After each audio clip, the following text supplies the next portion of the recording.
Friends, current affairs linkage with UPSC syllabus में आप सभी का स्वागत है।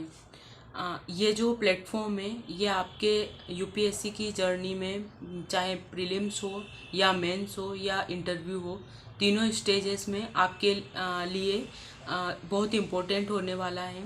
क्योंकि ये जो प्लेटफॉर्म है ये आपके लिए प्रीलिम्स के लिए डेली करंट इवेंट्स से जो न्यूज़ होती हैं अलग अलग प्लेटफॉर्म से कलेक्ट करके आपके लिए प्री के लिए उस दिन में क्या इम्पोर्टेंट टॉपिक रहा है उसको कलेक्ट करके यहाँ पे शॉर्ट्स जो सेक्शन है उसमें आपको प्रोवाइड कराता है टॉपिक, जिससे कि आप उसके बैकग्राउंड की तैयारी करके उसका जो बेसिक है उसको कवर करके और करंट दोनों को कवर करके और आप जो है प्रीलिम्स में अपने आप को सिक्योर कर सकें। तो यहाँ पे इस प्लेटफॉर्म पे जो प्रीलिम्स एग्ज़ाम है 2024 की उसको टारगेट करते हुए डेली के जो करंट अफेयर्स हैं उससे हम टॉपिक्स को उठाते हैं जो कि प्रीलिम्स ओरिएंटेड इम्पोर्टेंट है और उसका वीडियो आपको शॉर्ट सेक्शन में मिल जाएगा। सेकेंड चीज़ है कि सबसे बड़ा चैलेंज होता है मेंस एग्ज़ाम, क्योंकि प्रीलिम्स एग्ज़ाम एक ऑब्जेक्टिव टाइप का क्वेश्चन होता है और उसमें आपको पासिंग उसको सिर्फ पास करना होता है या कट ऑफ मार्क्स से अबव लाना होता है। उसमें ओवरऑल पेपर सॉल्व करना आपकी प्रायोरिटी नहीं होती है। लेकिन मेंस एक मेरिट डिसाइड करता है आपकी और आपकी रैंकिंग से आपका पूरा फ्यूचर डिसाइड होता है। उसमें आपको हर चीज़ को पकड़ के रखना होता है ताकि आप जो आपका ड्रीम है जहाँ आप पहुँचना चाहते हैं वहाँ उस रैंकिंग तक आप पहुँच पाएँ। इसके लिए बहुत ज़रूरी होता है कि आप जितने भी टॉपिक हैं सिलेबस के उनके सारे आयामों को आप कवर कर सकें। और इस आयाम को कवर करने में सबसे बड़ी एक चुनौती बनता है करंट अफेयर, क्योंकि करंट अफेयर का जो दायरा होता है वो बहुत बड़ा होता है। बहुत सारे सोर्स होते हैं जहाँ से कि हम सोचते हैं कि यहाँ से भी हमको करंट अफेयर कवर कर लेना चाहिए, इस वेबसाइट से हो जाना चाहिए, इस गवर्नमेंट साइट से होना चाहिए, ये न्यूज़पेपर पढ़ना चाहिए, इससे ये। फिर उसके बाद सारी न्यूज़ कलेक्ट करने के बाद भी हमको ये पता नहीं चल पाता है इसमें से हमारे लिए क्या इम्पोर्टेंट है। हम सारा डाटा कलेक्ट करने पे बिलीव करने लगते हैं और देखते ही देखते हमारा जो करंट अफेयर का जो नोट है वो बहुत बड़ा हो जाता है। और आप सब जानते हैं कि जो मेंस एग्ज़ाम होता है उसके लिए आपको प्रीलिम्स के बाद भी सिर्फ 3 मंथ से भी कम टाइम आपको मिलता है, जिसमें आपको ओवरऑल सिलेबस रिवाइज करना है विद करंट अफेयर। और करंट अफेयर से क्वेश्चन का वेटेज बहुत ज़्यादा होता है। ऐसे में जब लेंदी नोट आपका होगा करंट अफेयर को लेके और आप जो आपके लिए यूज़फुल डाटा नहीं है उसको भी अगर आप स्टोर करते हो और आप अपनी जो मेंटल कैपेसिटी है उसको उसी में लगा के रखते हैं तो आप लॉस में चले जाएंगे। इसलिए इस प्लेटफॉर्म पे अलग अलग सोर्सेस लाइक PIB, गवर्नमेंट की websites, the Hindu newspaper, Indian express, Dainik Jagran, Jansatta etcetera और भी जहाँ जो भी हमको रिलेवेंट लगता है कि यूपीएससी के लिए ये चीज़ इम्पोर्टेंट है वहाँ से हम आपके लिए करंट अफेयर्स के मुद्दों को, सिलेक्टेड करंट अफेयर मुद्दों को जो कि आपके लिए बहुत इम्पोर्टेंट है उनको लेके आते हैं और आपको ये भी गाइड करते हैं कि ये जो करंट इवेंट है आप उसको आपके सिलेबस में कहाँ कनेक्ट कर पाएंगे और साथ ही साथ आपके आंसर में आप इसको किस तरीके से फिट कर पाएंगे ताकि आप जो है आपके आंसर की क्वालिटी को इम्प्रूव कर पाएँ। तो ये पूरा वीडियो सेक्शन होता है ये इसी सेक्शन को लेके बनता है और ये आपको डेली अवेलेबल रहता है। दिन भर के करंट अफेयर्स में आपके लिए मेंस के लिए आपको अवेलेबल कराया जाता है। और जो ऐसे और एथिक्स है जहाँ पे कि कोट्स की ज़रूरत होती है हमारे आंसर को और भी अच्छा बनाने के लिए, स्पेशली ऐसे और एथिक्स के सेक्शन में, तो वहाँ उसके लिए भी हम आपको डेली एक कोट अवेलेबल कराते हैं। उसका आप नोट बनाते चलिए। आपके जो सिलेबस के इम्पोर्टेंट टॉपिक है उन पे आपको कोट्स अवेलेबल कराए जाते हैं जिससे कि आपके पास में कोट्स का एक कलेक्शन हो जाएगा और आप उनको अपने आंसर में यूज़ कर पाएंगे। ये सब बताने का रीज़न सिर्फ ये था कि ये जो प्लेटफॉर्म है ये आपको सिर्फ 15 से 20 मिनट में प्री की तैयारी, मेंस की तैयारी और जो आपके जो रैंकिंग है उसको एक स्ट्रॉन्ग आधार प्रदान करता है। आपको ये जो सेक्शन है ये कंटिन्यू देखना चाहिए। इससे आपकी कैपेसिटी बिल्ड होगी कि हम क्वेश्चंस को कैसे प्रिडिक्ट कर सकते हैं मेंस के अंदर और प्रीलिम्स के अंदर। ताकि आप अपने जो अपना जो एक ड्रीम लेके आए हैं उसको फुलफ़िल कर सकें। आई होप कि आप सभी के ड्रीम फुलफ़िल होंगे। आप जितनी भी जो भी स्टडी करते हैं उसको कंटिन्यू कीजिए, इस प्लेटफॉर्म से जुड़े रहिए, और आपने अभी तक सब्सक्राइब नहीं किया है तो सब्सक्राइब कर लीजिए ताकि आपको ये जो डेली के इवेंट्स हैं इनके बारे में नोटिफिकेशन मिले और आप उससे अपडेट हो सकें। अब हम आज के करंट इवेंट्स, मतलब कल के करंट इवेंट के बारे में देखते हैं कि कल क्या क्या इम्पोर्टेंट था हमारे मेंस के लिए। सबसे पहली जो न्यूज़ थी वो है ड्रोन को लेके। ड्रोन का प्रयोग हमने देखा है कि रक्षा क्षेत्र में तो सब जानते कि होता है, खेती में भी इसका यूज़ होने लगा है, चाहे वो रासायनिक खादों का छिड़काव हो या निगरानी रखने के लिए। इस तरीके से ड्रोन का अलग अलग यूज़ होने लगा है। ये जो है पेपर 3 में आपके साइंस टेक के साथ में जुड़ेगा। ये सिर्फ एक इवेंट है कि खेत से लेकर युद्ध क्षेत्र तक ड्रोन से शक्ति।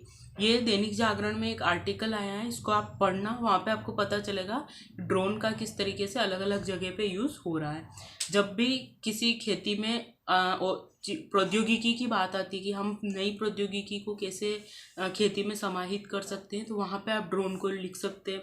ऐसे सैन्य क्षमता में बिना मानव को गंवाए हम किस तरीके से अपने सिक्योरिटी को मजबूत कर सकते हैं, तो वहाँ पे भी आप ड्रोन का लिख सकते हैं। और इस आर्टिकल को पढ़ेंगे और भी आयाम आपके क्लियर होंगे। नेक्स्ट है मोटा अनाज यानी श्री अन्न के ऊपर। अभी जो है अलग अलग जो मंत्रालय हैं वो सब अपने अपने क्षेत्र में श्री अन्न को प्रोत्साहन देने की कोशिश कर रहे हैं। इसी में जो शिक्षा मंत्रालय है उसने भी अपनी कोशिश की है। जो श्री अन्न है वो जो है शैक्षणिक संस्थानों तक पहुंचाने का लक्ष्य रखा गया है। इसमें स्कूलों को प्राथमिकता से शामिल किया जाएगा और इसमें स्कूलों और उच्च शिक्षण संस्थानों की कैंटीन में श्री अन्न से बने पकवान खिलाए जाएंगे। और जो लंच बॉक्स लाते हैं अगर कोई बच्चे, तो उनको प्रोत्साहित किया जाएगा कि वो श्री अन्न से बने हुए जो खाना है, लंच है, वो लंच बॉक्स में लेके आए। तो ये एक मोटा अनाज के लिए क्या प्रयास किया जा रहा है, अगर इस टाइप से कुछ क्वेश्चन आता है तो आपको ये इवेंट वहाँ पे मेंशन करना है। मोटा अनाज जो है वो स्वास्थ्य के सेक्शन में लिंक होगा जो कि पेपर 2 में है। और फसलें, क्रॉप पैटर्न जो बदलेगा, जो हम देखते हैं कि मोटा अनाज कहाँ कहाँ पाया जाता है, वो सेक्शन जीएस पेपर 3 के क्रॉप पैटर्न जो है उसमें आएगा। एक छोटी सी करंट इवेंट है जहाँ जो कि हम स्वच्छ जलवायु के लिए क्या कर रहे हैं या स्वच्छ पर्यावरण के लिए क्या क्या प्रयास कर रहे हैं, उसमें आप लिख सकते हैं कि देश में पहली बार ग्रीन हाइड्रोजन से अभी बस चली है।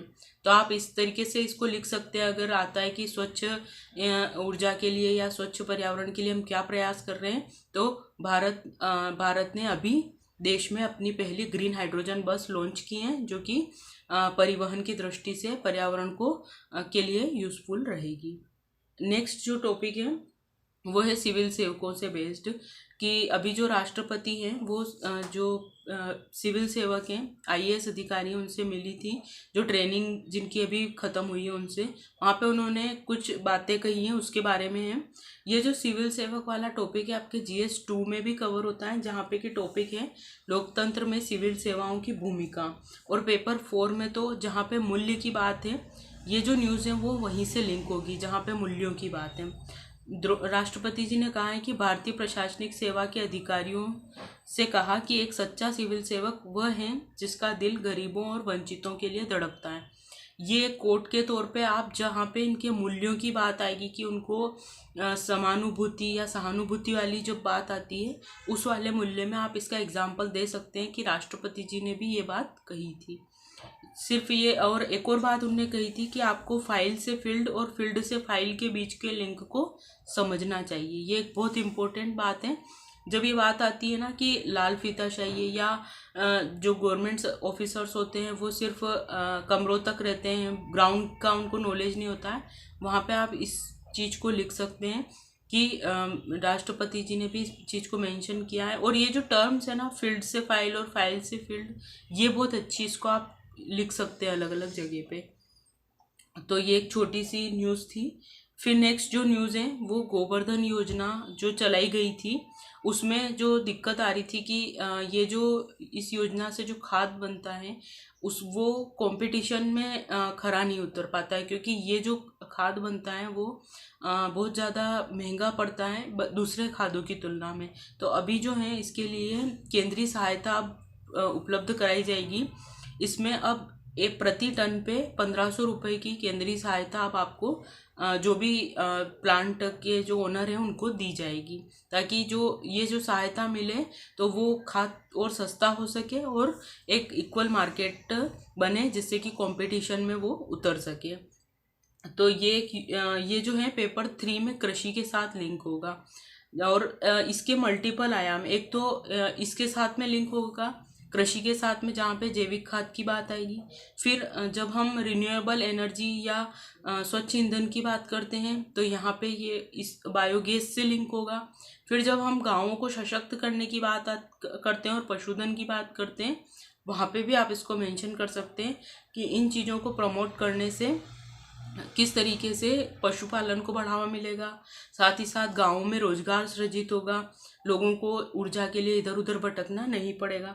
सेम चीज़ जैविक खाद में कृषि को तो फायदा होगा ही होगा, साथ ही जो ये प्लांट लगेंगे इससे जो जैविक खाद है उसको प्रोत्साहन मिलेगा, तो उर्वरक क्षमता जो होती है मिट्टी की वो भी बढ़ेगी। तो आप इस तरह के जो आपके आंसर होते हैं उसमें आप इसको लिख सकते हैं।